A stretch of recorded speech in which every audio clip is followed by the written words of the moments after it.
რაიმე ტრადიცია თუ არსებობს, რომელიც მამებსა და შვილების ურთიერთობაში, რომელიც იყო ადრე, არის ახლაც და გაგრძელდება კიდეც. ნუ ეხლა როგორც ინდოეთში იქ პატისცემა ცოტა სხვანაირია შობლების. ძალიან სხვანაირად. რო ეხლა საქართველოში უფრო ძალიან მეგობრულად არიან მამა და შვილები. იქ ცოტა ერიდებიან მამას, მაგრამ პატისცემა ძალიან მეტი, ანუ მაგის სიტყვა შეიძლება რაღაცა მოსწონს ბიჭს ძალიან უნდა და მამას თუ უარია, ნუ იქიდან 90% შვილი არ გააკეთე. თუ მამა მუთხრა. კი, ანუ ცოტა მამას შეიძლება 50 წლის ბიჭია მამასთან ეწევა ან სვა მამასთან არადროს არ დაждდება დასალევა თან ეს მაინც ერიდება თავისი ანუ მამამ არ გაიგო ეგეთი ნუ მამას კაი სახე უნდა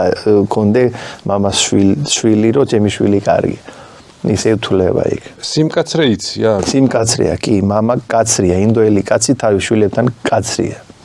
აი რაში გამოიხატება ეს სიმკაცრე აგრძალვები ბევრი აგრძალვები ეხლაც მე რომ მივდივარ ინდოეთში ნუ ხუძიერ უნდა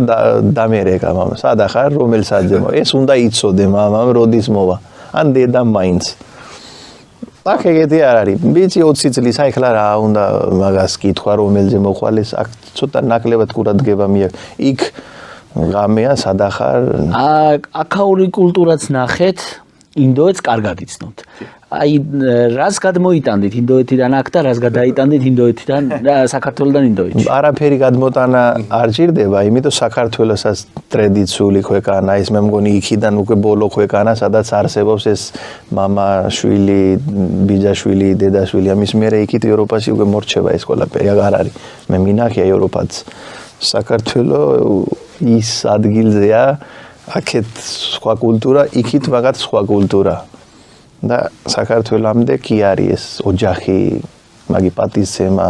მეგობარი ეგეთი რამე